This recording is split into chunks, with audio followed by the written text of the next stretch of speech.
voilà le premier péage en France. Nous sommes en train d'arriver en France et on va commencer notre voyage à la recherche du judaïsme français.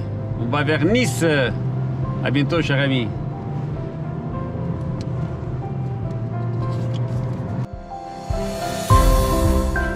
Quand j'ai choisi de préparer mon voyage, je me suis aperçu de la richesse du judaïsme français.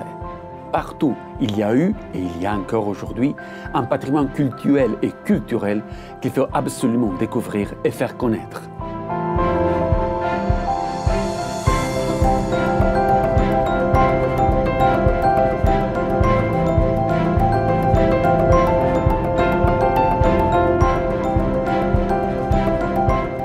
La France représente la troisième communauté juive la plus nombreuse au monde, après Israël et les États-Unis. Donc, je pense qu'on va passer beaucoup de temps ensemble.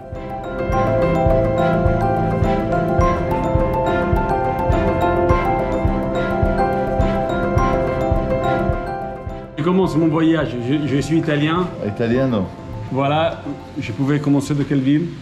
Nice. Nice, c'est ça. C'était italien à l'époque. Bien sûr, c'est ça. Et donc, c'est pour ça qu'on commence et on fait la France, mais à partir de Nice. De Nice, magnifique. Ouais. Cette synagogue a été rénovée à plusieurs reprises dans les années 70-80. Elle existe depuis Purim 1886. Wow. 140 ans, enfin un peu moins. Ouais. Bientôt on va organiser une fête. C'est beau. Et donc depuis Purim 1886, il y a une présence juive juste au niveau historique depuis probablement l'Antiquité. Bah, c'était italien, Nice était italien. Ouais. En 1860, ça devient français. Ouais. Et donc, ces Juifs-là, il y avait une communauté qui était là, qui était dans le ghetto de Il y a Nice. même ghetto à Nice? Bien sûr, dans le vieux Nice. Là, vous allez aller au château, là où il y a le vieux cimetière, depuis 200 ans, 250 ans. Ouais. Vous avez un ghetto dans le vieux Nice, dans la rue Benoît Delico. Okay. C'est là-bas où il y avait le ghetto, où les Juifs étaient enfermés. C'était terrible parce que, comme vous le savez, les ghettos, s'il y avait un incendie, ben, malheureusement, c'était fermé. Ouais. C'était fermé le soir. Donc, il y avait une vie juive qui était là-bas. Et donc, on peut encore s'y rendre. Bon, après, maintenant, actuellement, c'est un immeuble qui existe uniquement. Mais il ne reste plus rien du vieux ghetto? Non. Non. C'était trop ancien. Non, mais donc les Juifs, par contre, habitaient là. Donc les quartiers juifs étaient à côté du cimetière. Exactement. C'était quoi le commerce le plus que les Juifs pratiquaient ici à Nice? C'était tout ce qui était commerçant, tout ce qui était industrie, tout ce qui était... Ça, c'était vraiment... Dans les tissus? Dans les tissus aussi, dans l'import-export. Il y avait... parce que c'est bien le port. Ils ont développé beaucoup avec le commerce international, avec le port de Nice.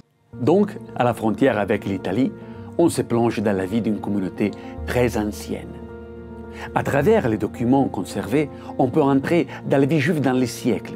Et je pense qu'un élément très important pour la tradition juive, c'est aussi de connaître qui étaient les guides spirituels, les rabbins. Parmi les rabbins, il y avait le Rav Naouri dans les années 60, qui était un grand personnage. Il y avait le grand rabbin Morali dans les années 70, le grand rabbin Kling, qui a été vraiment une grande personnalité, qui a beaucoup marqué. Il était à Lyon à l'époque, maintenant après il était à Nice. Et après, il y a eu le grand rabbin Metsoussan, et voilà, après ça s'est enchaîné. Après, moi, je suis arrivé. Après, à la fin du XXe siècle, il a commencé à voir apparaître, donc dans les années 70-80, avec le grand rabbin Kling à l'époque, où il a construit énormément de choses en termes de cacheroute, de mariage, d'installation d'un tribunal rabbinique. Après, il y a eu des écoles juives aussi qui se sont montées, des mikvaot, des mikvés, des restaurants kosher. Actuellement, on a à peu près 20 000 juifs. On a un registre, nous, au rabbinat, on a un registre des mariages qui ont été célébrés depuis le début du XXe siècle. Donc quand je sors le registre du mariage, donc je peux retrouver des mariages en 1914, en 1920, pendant la Deuxième Guerre mondiale. J'ai des mariages enregistrés, pas à la grande synagogue parce que c'était dangereux. Mais dans la petite. Mais pas forcément dans la petite, chez des gens. À telle rue, il y avait monsieur un tel, fils de monsieur un tel, qui s'est marié avec telle personne. Incroyable. Donc on a un registre qui est très très riche. Et on écrit sur nos actes religieux Nizza. Nizza à l'italienne. Exactement à l'italienne, parce que c'était italien.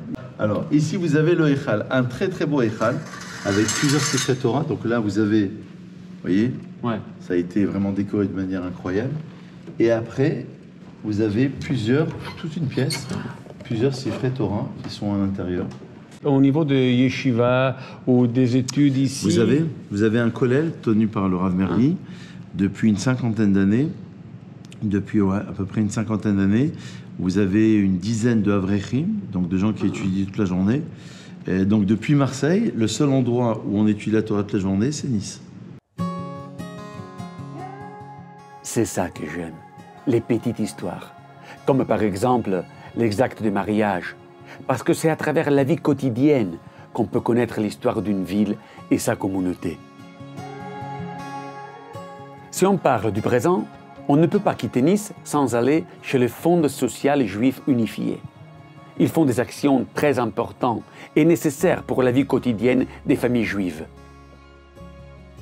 Au siège du Fonds social juif, je vais rencontrer Régine Bessis, photographe, historienne et directrice des Journées européennes de la culture et du patrimoine juif des Alpes-Maritimes. C'est une très vieille communauté. Ce qu'on a appelé le ghetto, enfin qu'on appelle aujourd'hui le ghetto, qui fait partie donc de la vieille partie de la ville de Nice, le vieux Nice, donc a été créé de façon juridique en 1406. Et il y a la création d'une synagogue en 1428. Donc c'est vraiment très ancien. Avant encore l'Inquisition, donc. Alors avant l'Inquisition, bien sûr. Et ensuite, il y a eu des vagues d'immigration qui sont arrivées. Effectivement, suite à l'Inquisition en Espagne, au Portugal, il y a eu à un moment donné des Juifs de Rhodes qui sont venus, qui sont arrivés, qui ont été une très grande communauté. Et la création de la synagogue, qui est donc rue Benoît-Benico, a été faite en 1773. Il y a des boutiques, il y a des galeries dans lesquelles, dans les sous-sols, on peut descendre, et il y a des Magen David qui sont gravés dans on les voit aujourd'hui. Dans cette rue Benoît-Benico, si vous voulez, le côté gauche, c'est la synagogue, le côté droit, c'est l'arrière du palais Lascaris. Le palais Lascaris est un magnifique palais auquel on accède par la rue qui est derrière, là, je crois que c'est la rue droite. Et ce bâtiment de 3 étages a une histoire très mouvementée, on va dire, mais pendant 150 ans, elle a appartenu à Monsieur Colombo, donc juif niçois. Oui, c'est un nom, même à Livo, on en trouve beaucoup de Colombo. Voilà, qui était banquier et qui l'a utilisé pendant toutes ces années. Le cimetière a été fait déjà en 1408 et il était au bord de l'eau, au port Olympia. C'était pas au château. Alors. Non, il a été au château beaucoup plus tard, dans les années 1700. Et alors, on y va tout de suite, dans la maison de la vie, Beth Chaim, comme on dit en hébreu. C'est là qu'on connaît la vie des gens. En plus, chaque tombe raconte une histoire, même à travers les pierres, les sculptures. Et ici à Nice, le cimetière se trouve en haut. Il domine la ville.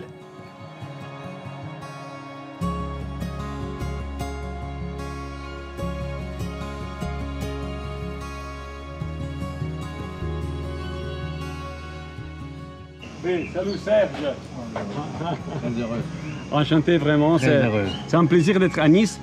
Je suis italien et donc je commence mon voyage de cette ville. Oui. Et un lieu que j'adore, c'est toujours, je le dis, le cimetière, parce que c'est la mémoire. Absolument. Et donc, tu me guides là maintenant. Avec grand plaisir. Une tombe qui va vous intéresser, c'est la tombe de Sarah Goldschmidt. Sarah Goldschmidt c'était la sœur de Sir Mosè Montefiore. Ah. Elle est là.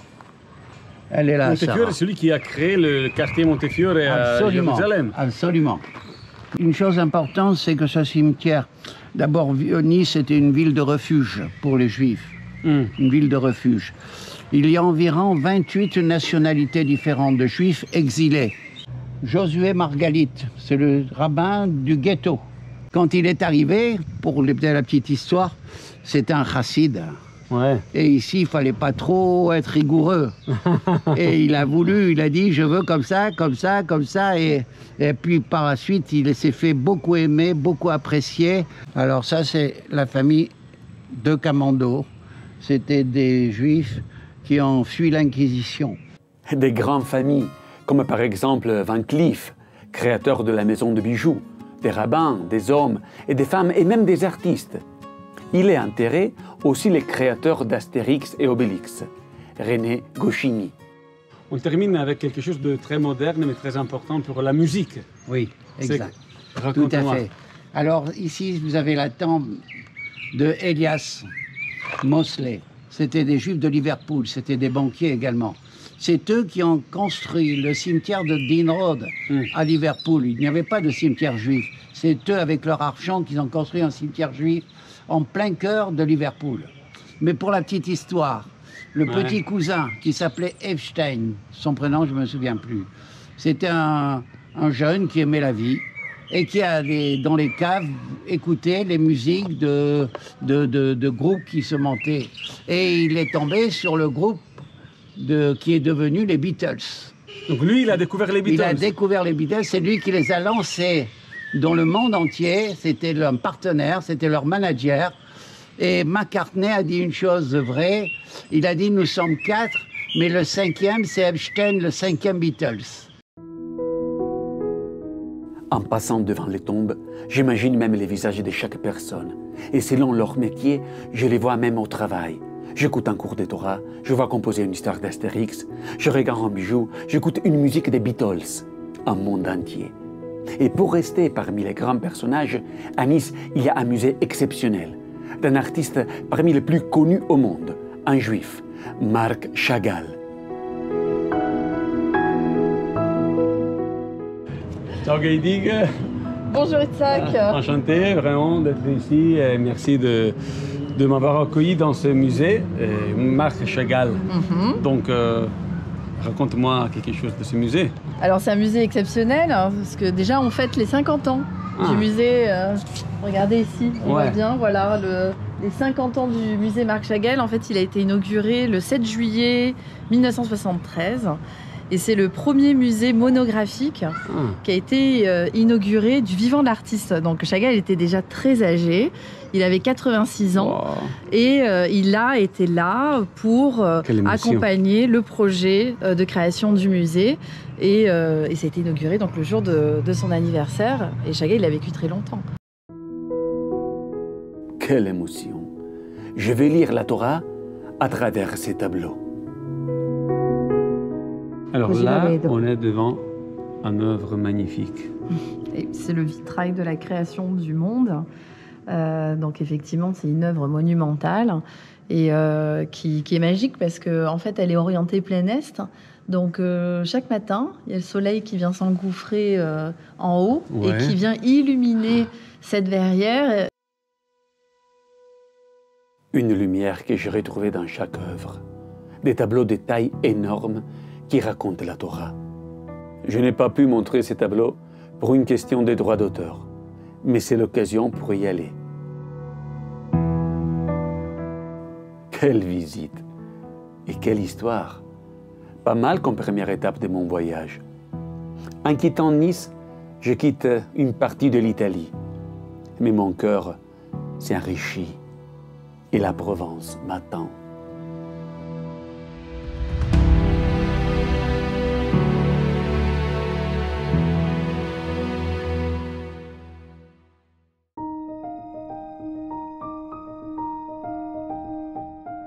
La Provence est une des plus belles régions de France. D'abord, j'aime sa végétation. Les platanes et les pins parasols sont parmi les arbres que je préfère. On passe d'une ville à l'autre en traversant des vignobles, des champs de lavande. Puis, on arrive à la mer Méditerranée, qui me lie à l'Italie et à Israël. Et dans ce cadre, on trouve des petits bijoux qui sont les communautés juives. Aix-en-Provence, c'est un de ces joyaux.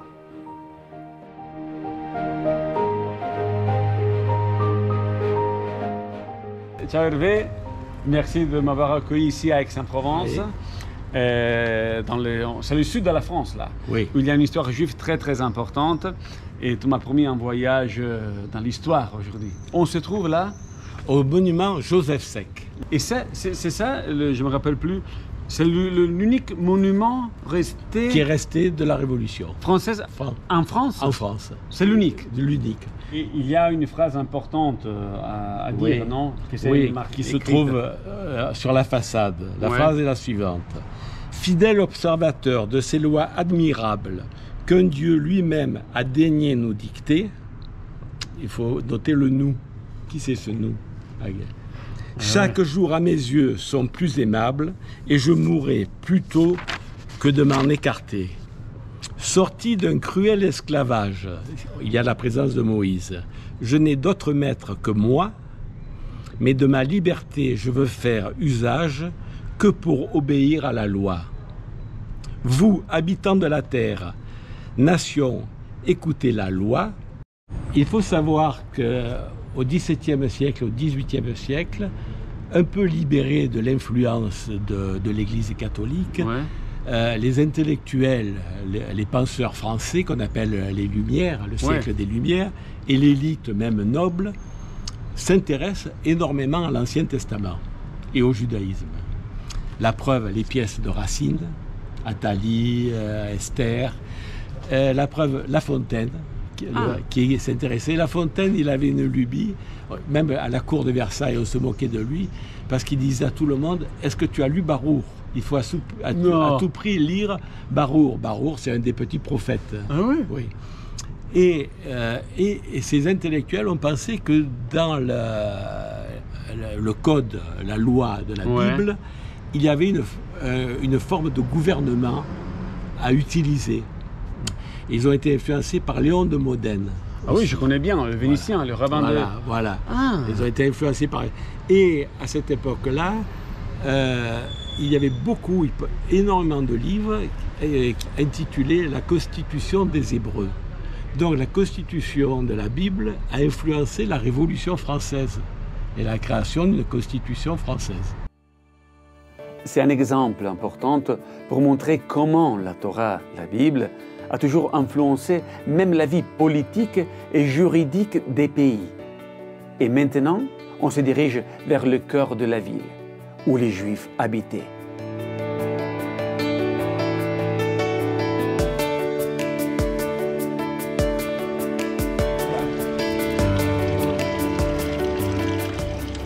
Là, on arrive à la rentrée du quartier. Voilà, on est déjà dans la juiverie, le quartier juif. Ici, c'est la rue du Puy-Juif. Peut-être parce qu'à l'époque de la peste, ils prétendaient que les Juifs empoisonnaient les puits. Donc, il y avait un puits qui était réservé aux Juifs. Ils n'avaient pas le droit d'aller dans les autres puits. Voilà.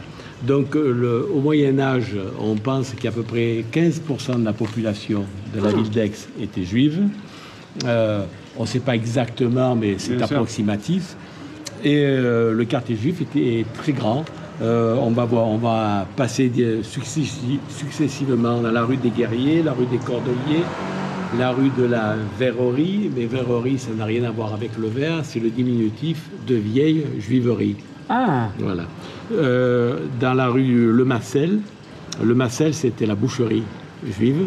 Il y a la rue de la Sonnerie c'est pour saler, là où on salait les aliments. La rue Jaubert, qui est juste à côté. La rue Chabrier, la rue Granet, qui est juste à côté, la rue Loubon, la place au marché aux herbes. Tout cela constituait le quartier juif. C'était quand même des axes importants. Et la population devait être assez nombreuse. Évidemment, par la suite, elle a été expulsée, elle a été persécutée, la population s'est amoindrie. Et notamment, ça a changé quand Aix n'appartenait plus au comte de Provence, mais au roi de France, qui a expulsé les Juifs à ce moment-là. Sinon, jusqu'à ce moment-là, les Juifs étaient bien intégrés avec la... À Aix, il n'y avait pas de ghetto. Voilà. Il n'y avait pas de ghetto, mais les lois étaient tellement complexes pour les encadrer, pour les limiter, pour les embêter en permanence, qu'on comprend pourquoi les Juifs se sont spécialisés dans le droit. Ils sont devenus juristes parce qu'ils avaient obligé de bien connaître les lois pour survivre. Voilà. Et on verra par la suite qu'il y a eu de grands juristes juifs qui sont devenus maires d'Aix-en-Provence. Là, on est dans la rue Bellaride. Pourquoi elle s'appelle comme ça? Parce que c'est le nom qui a été donné, parce que c'était la rue des frères Bédaride. C'est pour ça qu'au nom, d'ailleurs, il y a un S. Et les deux frères Bédaride, c'est le nom d'un village en Provence, donc comme beaucoup de juifs provençaux, ils ont des noms de villages. deux frères Bédaride, Jessuda et Salomon, étaient des juristes très éminents. Et ils ont fait une carrière brillante en tant que juristes et ils sont devenus maires de la ville d'Aix-en-Provence.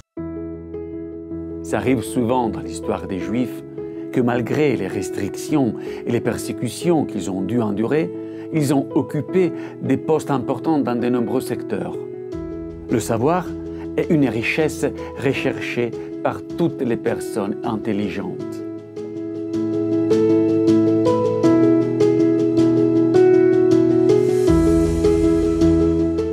Il y a un personnage très important d'Aix-en-Provence, s'appelle Darius Milhaud. Ouais. C'est un très grand compositeur mondialement connu, compositeur contemporain. Et donc il est né à Aix-en-Provence. Lui, la famille Milhaud, c'est une famille de ce qu'on appelle des juifs contadins, des juifs provençaux. Et sa mère, c'était une fille à Latini, donc qui venait de Salonique, des Italiens installés à Salonique. Et donc également une famille fortunée. Un autre personnage important, c'est le roi René. Oui. Alors le roi René était comte de Provence. Ouais. Il était aussi roi de Naples, roi de Sicile et roi de Jérusalem. Sa position vis-à-vis des Juifs était un peu ambiguë. Les Juifs lui apportaient de l'argent, il faut dire. Donc il payait des taxes, des impôts. Et quand il a cessé d'être comte de Provence, Aix, mais toute la Provence, est tombée dans le domaine royal, du roi de France, donc, et les conditions étaient plus pénibles. Les Juifs ont été chassés de France, ou alors ils se sont convertis. Mais les rois de France, comme le roi Charles VIII, se rendant compte que du fait qu'il n'y avait plus de Juifs, les impôts ne rentraient pas, avaient imaginé une taxe sur les néophytes, c'est-à-dire les nouveaux chrétiens. Et c'est comme ça qu'on a la liste de 250 noms de Juifs d'Aix, qui avaient des noms bien français, mais qui en réalité étaient des Juifs qui s'étaient convertis par force. Autre personnage vraiment que tout le monde connaît, pas seulement en France, mais dans le monde entier, c'est Émile Zola. Oui, alors Émile Zola, c'est un grand écrivain, avant tout. Le père du naturalisme, le père de toute une série d'ouvrages qui racontent la vie d'une famille au cours des années. Donc c'est un très très grand écrivain. Mais il est connu également pour être intervenu dans l'affaire Dreyfus et pour avoir pris la défense du capitaine Dreyfus, accusé de façon tout à fait juste de traîtrise alors qu'il n'y était strictement pour rien et que l'état-major français savait pertinemment qu'il n'était pour rien. Donc Émile Zola, dans son fameux article « J'accuse », paru dans le journal de Georges Clemenceau, a pris la défense du capitaine Dreyfus et a attaqué tous ceux qui étaient prêts à mentir, soi-disant pour maintenir le prestige de l'armée française. Comme ailleurs en Europe et dans le monde entier, les Juifs ont toujours été liés au pays où ils vivaient. Ils ont même donné leur vie pour la France. Et maintenant, c'est le moment de connaître la vie communautaire d'aujourd'hui. Et on se dirige à la synagogue.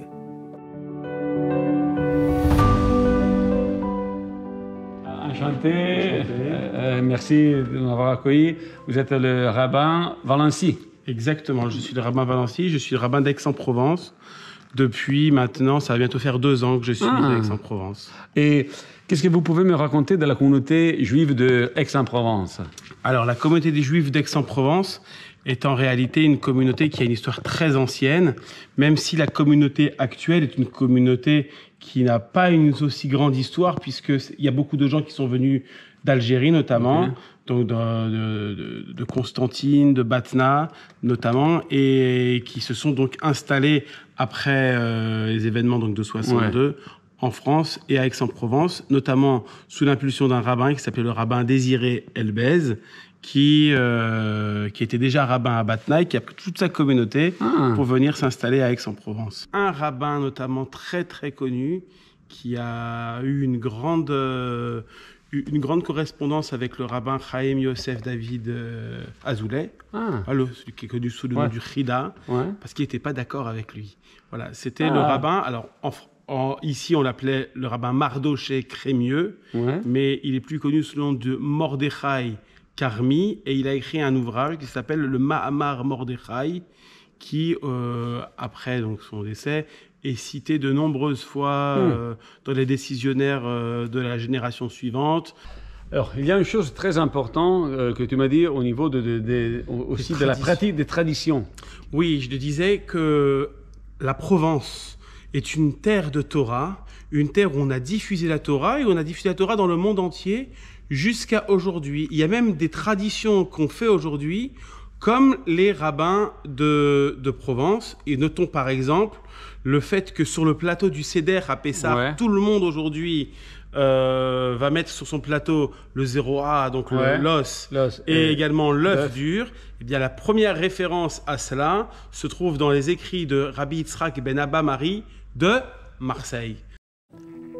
Les traditions sont la vie d'une communauté, mais on fait un pas en arrière. On sort de la synagogue moderne et on passe visiter les vestiges de l'ancienne synagogue. Donc la synagogue, cette synagogue a été construite en 1836 pour la communauté juive. C'était pour eux très important d'avoir une place officielle dans la ville d'Aix. Et donc ils sont restés jusqu'après la guerre de 40-45. Et donc ensuite, le bâtiment n'appartenant pas à la communauté, mais à un particulier, ce particulier-là, les descendants voulaient vendre pour récupérer leurs biens. Et donc, la synagogue était en vente parce que la communauté n'avait plus les moyens en hommes et financièrement pour pouvoir le racheter. Voilà les témoignages de la ville d'Aix-en-Provence. On est dans le cœur de la région et on est au tout début.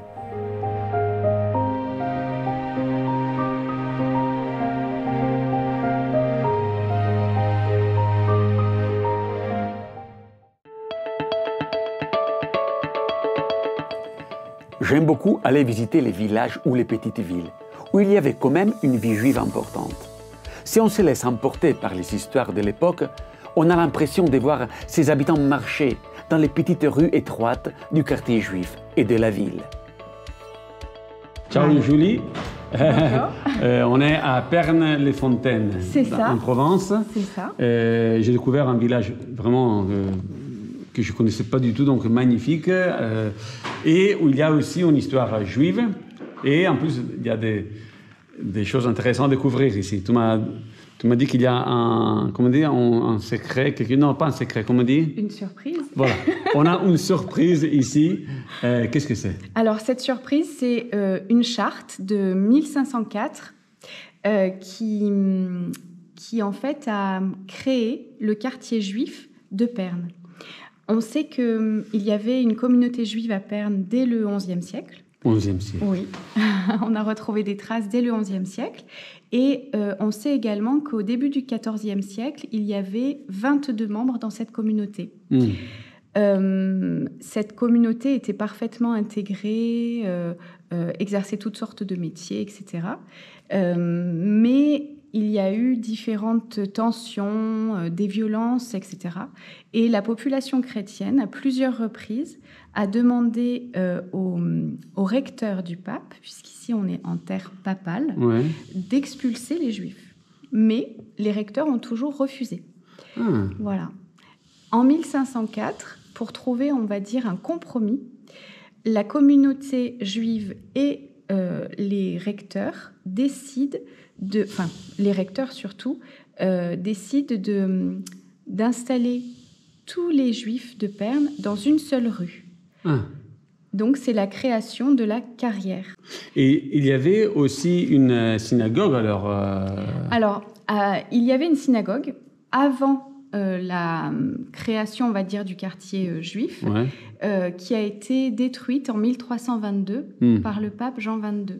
Lorsque le quartier juif, on va dire, lorsque la carrière est créée, les Juifs vont, à ce moment-là, quelques années plus tard, alors ils ne vont pas construire une synagogue, mais ils vont acheter une maison qui va devenir la synagogue. La charte, la convention, donc elle a été passée entre les syndics de la ville de Pernes, donc les représentants de la ville, et la communauté juive, et elle reprend en fait toutes les obligations des Juifs. Naturellement, les Juifs à Perne vivaient dans la rue qu'on appelle la rue droite. Donc, on leur a demandé de déménager et ils devaient acheter les maisons des chrétiens au prix fixé. En fait, c'était une obligation. Il n'y avait pas de... et pour cela, 4 chrétiens avaient été désignés pour estimer les maisons et également pour procéder aux échanges, parce que certains chrétiens qui vivaient dans la rue 4 ont dû laisser leur maison. Ah oui. Et donc, il faut l'échange. Exactement, il y a des maisons qui ont été échangées. Les mêmes problèmes partout, et dans chaque période, chaque siècle. Je veux aller voir ce quartier où vivaient les Juifs.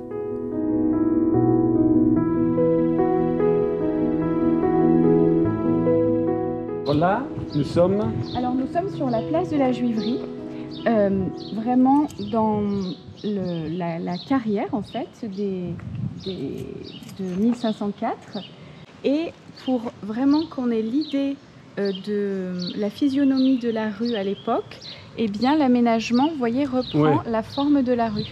Donc, on peut imaginer vraiment la rue de la place comme était. Exactement. Donc, si les mikvés sont là, en vérité, peut-être que la synagogue était quand même pas loin. Exactement. On se trouve en plein quartier juif. Je regarde les maisons et j'arrive à imaginer la vie à l'intérieur des immeubles. Et on se dirige à l'hôtel de Chelu pour visiter le trésor juif de Perne-les-Fontaines. On se trouve?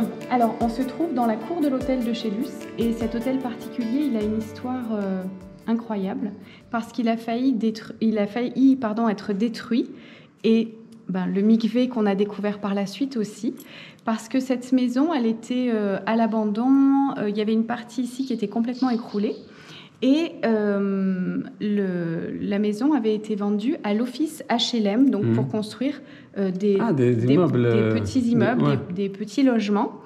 Et sous la pression un peu du voisinage, qui à l'époque, quand on a appris que la maison allait être détruite, etc., eh bien, s'est rassemblé, a fait passer des pétitions en disant qu'on savait, par tradition orale, qu'il y avait des trésors architecturaux dans la maison, mais sans vraiment trop savoir. C'était assez flou, mais en tout cas, il s'était toujours dit que cette maison, elle avait quelque chose de spécial. Sous la pression, les monuments historiques ont accepté de venir faire un sondage pour voir un petit peu, et l'office HLM, bien sûr, a dit que si on trouvait quelque chose, ils abandonnaient le projet. Et dans la cave, eh bien, on a retrouvé le mikvé. Le mikvé est un lieu indispensable pour conduire une vie juive.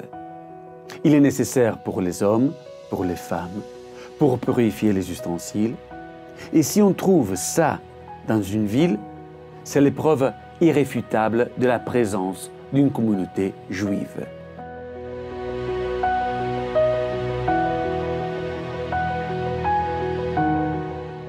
Le deuxième mikvé qui a été découvert il n'y a pas très longtemps, c'est un petit peu par accident, je dirais, parce que quand on avait décidé de refaire la place de la Juiverie, moi j'avais sollicité les services de la direction des affaires culturelles pour faire des sondages. Et puis au cours d'un sondage, on est tombé vraiment par hasard sur ce deuxième mikvé. Et là, c'est vrai que c'était très heureux, on était très heureux de redécouvrir quelque chose quand même du passé qui remonte à 5 siècles en arrière. Là, nous sommes dans le deuxième mikvé. Exactement, c'est assez rare. Lors de fouilles préventives pour des travaux sur la place de la Juiverie, on a découvert un second mikvé. Donc, et tout un petit ensemble architectural de caves. De ce côté-là également, on a une pièce.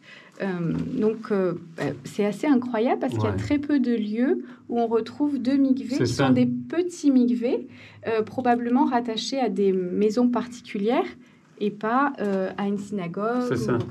Non, on voit par contre que dans cette place, justement, on peut avoir vraiment c'est l'exemple qu'il y avait la vie juive. Aujourd'hui, ici, il n'y a plus de juifs. Mais grâce au travail extraordinaire de la mairie et de l'office de tourisme, on a la possibilité de découvrir un vrai trésor. C'est un exemple à diffuser. Connaître l'autre, une identité différente, mais précisément en raison de sa différence, représente un atout pour la ville et ses habitants. J'adore la Provence. Saint-Rémy-de-Provence, c'est une petite ville entourée par la nature. On est toujours en plein cœur de la Provence. Ici, dans cette ville, il n'y a presque plus une communauté juive. Mais il reste quand même un ami à moi, un copain, d'origine italienne en plus, qui s'appelle Elio Lussato. C'est lui mon guide. Et il m'a donné rendez-vous dans mon lieu préféré, le cimetière. Et là, il me va raconter l'histoire de Saint-Rémy-de-Provence et de ses Juifs.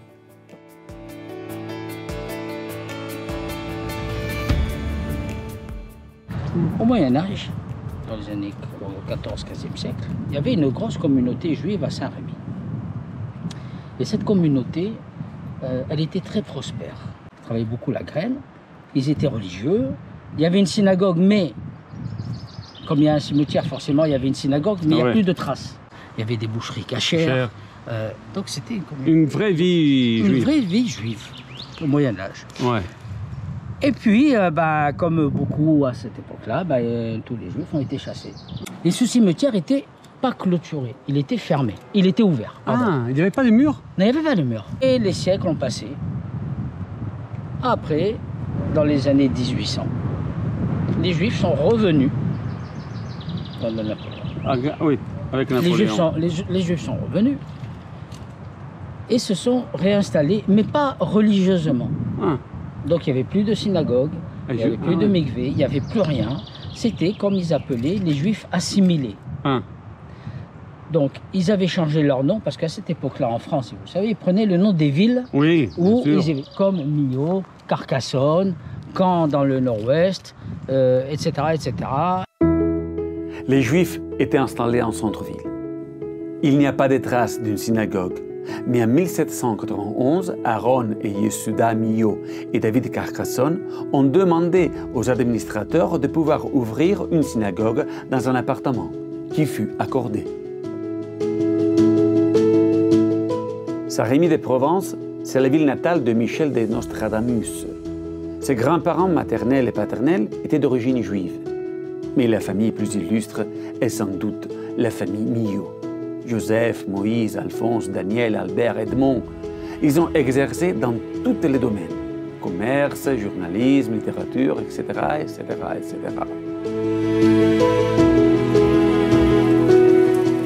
Et du parfum de la lavande, je passe au parfum de la mer.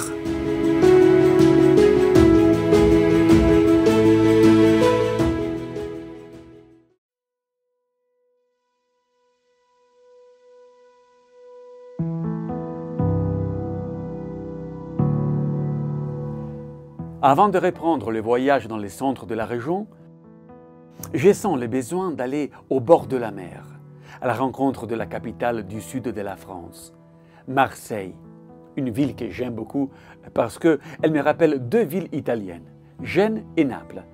Et avant tout, je suis curieux de découvrir sa vie juive. Pour cette raison, après avoir admiré la ville du haut, je me dirige tout de suite à la grande synagogue, où il m'attend mon ami Claude.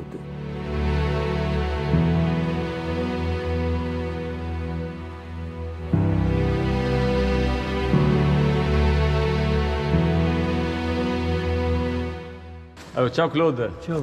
Enchanté. Très heureux. Merci de nous avoir accueillis ici à Marseille. C'est normal.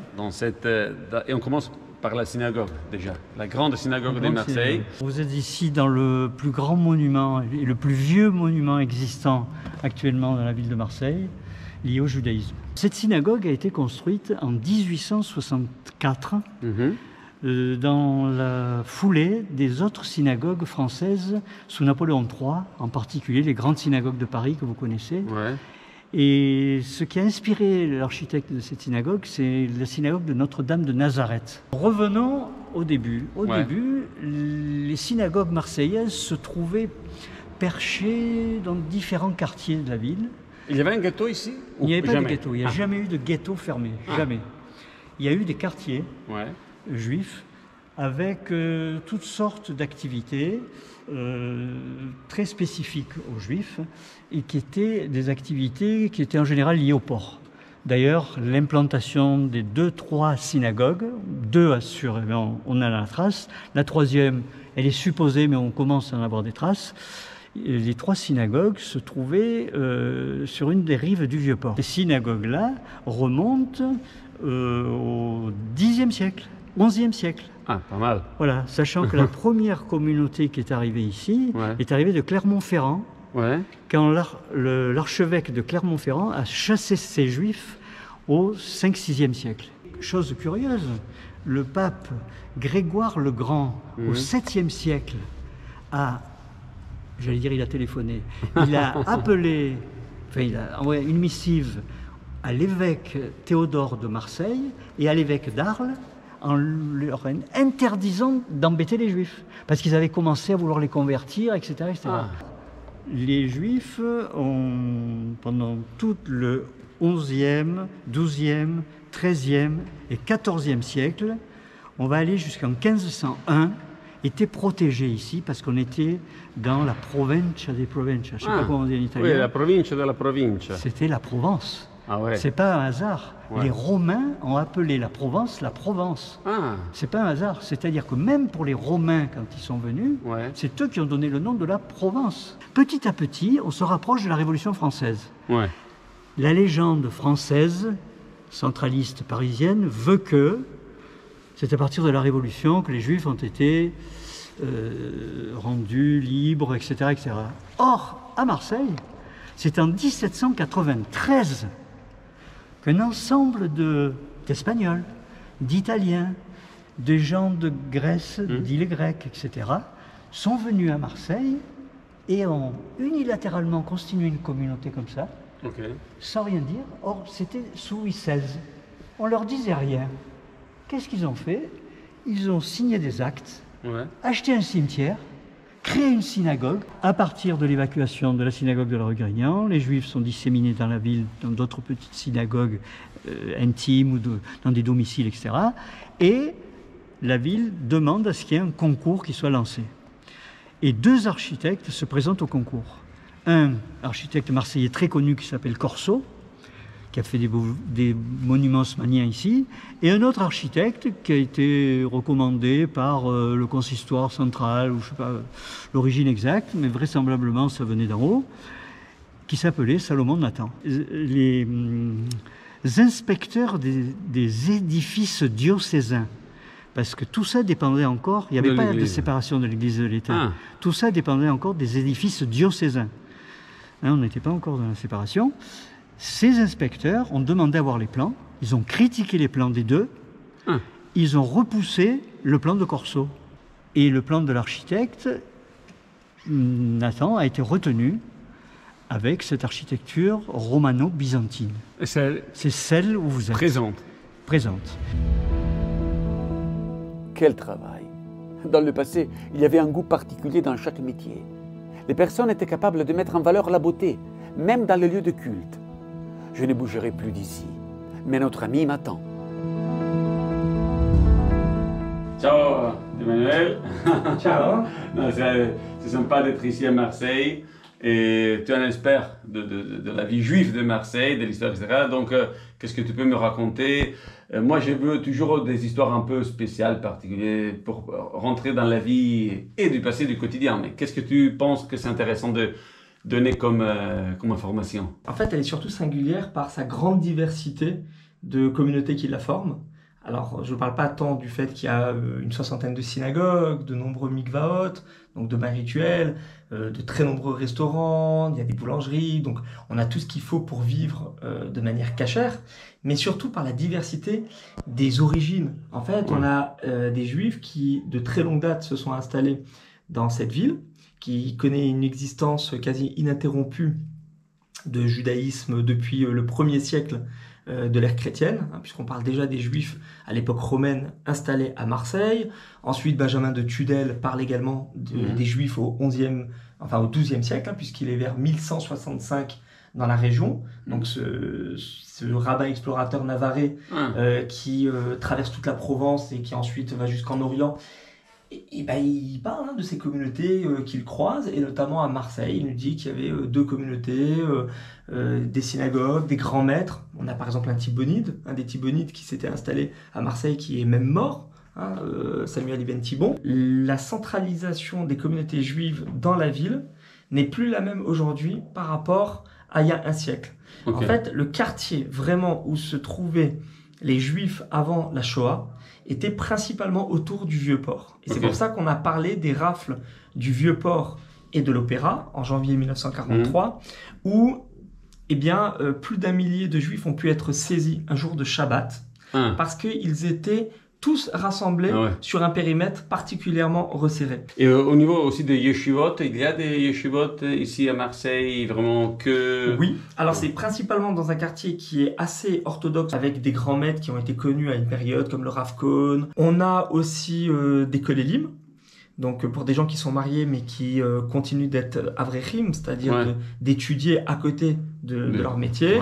Grand rabbin Sitruk, qui ensuite, ultérieurement, est devenu grand rabbin de France, était grand rabbin de Marseille, et bien il s'est rendu compte qu'effectivement les gens étaient déjudaïsés, et c'est lui qui a relancé, de ce que j'en ai entendu, puisque moi je ne suis qu'un Marseillais d'adoption, mais qui vraisemblablement a relancé et l'étude, et la cacheroute, et l'ouverture de synagogues, et de kolélim et autres. Donc ce rabbin a fait un travail quand même nécessaire et d'exception, parce que il est parti de pas grand-chose face à l'assimilation.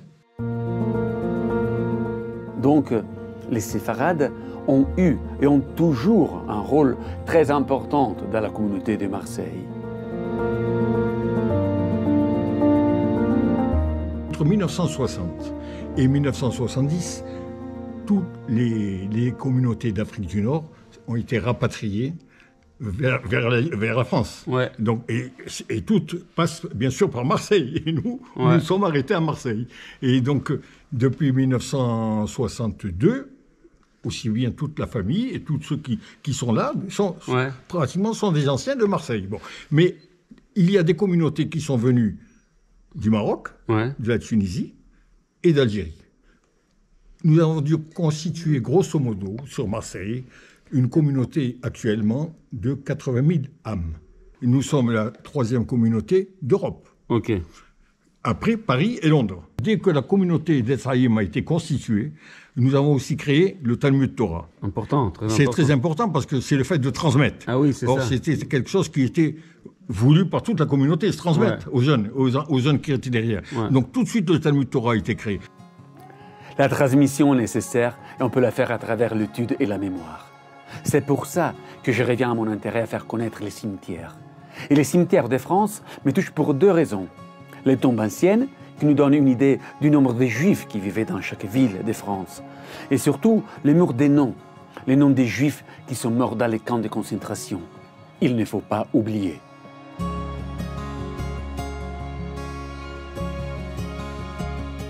Daniel Darman, bonjour et merci. Bonjour monsieur. Et moi, dans chaque ville, j'adore aller dans les cimetières parce que les cimetières sont la mémoire. Effectivement. Et donc, on commence par contre par un monument de la déportation. De la déportation, ce monument a été construit après, bien sûr, la déportation. Dans ce cimetière, il y a aussi des grands rabbins. Il y a des grands rabbins, notamment il y a ce Jonas Weiss, que nous voyons la tombe derrière moi. Ce fut le 3e grand rabbin du consistoire israélite de Marseille et le 2e grand rabbin de la synagogue Breteuil. C'était un grand monsieur. Le jour de ses obsèques, les commerçants de la ville ont fermé boutique. À son passage, ils ont fermé pour l'honorer. Honorer une personne par ses actions, sans regarder son appartenance religieuse, ça me rappelle aux justes parmi les nations, qui ont aidé les Juifs dans des moments atroces de la vie. Le respect de l'autre, même à travers les différences, c'est le premier pas pour la cohabitation et la paix. Combien de Juifs pendant des siècles ont dû quitter leur pays natal, laisser tout, recommencer une nouvelle vie. Comme dans toutes les villes balnéaires, Marseille accueille beaucoup d'immigrés. Et je vais trouver un ami marseillais, mais d'origine grecque. Alors ciao Alain, je dis à l'italienne. Shalom, shalom, shalom. Toda Raba. Je suis content vraiment d'être ici à Marseille, mais surtout chez toi. Tu nous as accueillis chez toi et donc tu m'as fait découvrir, m'as fait rencontrer des personnes incroyables ici à Marseille, mais ça m'intéresse ta vie. C'est gentil, merci beaucoup. T'es Marseillais, mais en vérité non. C'est-à-dire, t'es Marseillais. Moi je suis Marseillais. Oui, mais la famille, les origines. Ma famille est de Salonique. Et mes parents, mon papa, ma maman, ont immigré à Marseille dans les années 29. Ma maman peut-être un tout petit peu après mon papa. Il y a une histoire assez extraordinaire pour tous les gens qui sont des gens des Balkans. En Turquie, à l'époque, que ce soit Salonique qui était turc, que ce soit Istanbul, à Smyrne, tous les garçons portaient des fez, des chapeaux traditionnels. Et lorsqu'ils arrivaient à Marseille, eh ben, du bateau, lorsqu'ils voyaient donc l'arrivée à Marseille, ils prenaient le fez, ils le jetaient à la mer. Et quand ils le jetaient à la mer, ça voulait dire que c'était fini, le passé était le passé.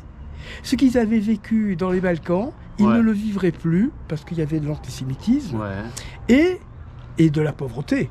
Et c'était une nouvelle vie qui s'offrait à eux ici à Marseille. Je pense qu'une chose importante est aussi que toi, tu t'es engagé beaucoup dans la communauté et aussi à travers, aujourd'hui on a Internet, c'est le réseau le plus important pour faire connaître, pour la mémoire. Et donc, tu as fait quelque chose pour ça. Alors oui, nous avons avec un ami, Hervé Lamias, que tu rencontres bientôt, mis en place un site Internet qui permet d'archiver tous les souvenirs de tous les Juifs qui ont été à Marseille depuis l'Antiquité jusqu'à 1967. Et ce site s'appelle Massalia Memory Cloud. Et voilà, encore une fois transmettre, chacun à sa manière. Avant de quitter la ville, j'ai besoin de voir encore une fois le port, la mer, d'où sont arrivés les bateaux chargés des Juifs d'Europe et d'Afrique du Nord. Aujourd'hui, des Juifs français qui continuent à vivre dans leur tradition. Ciao Marseille.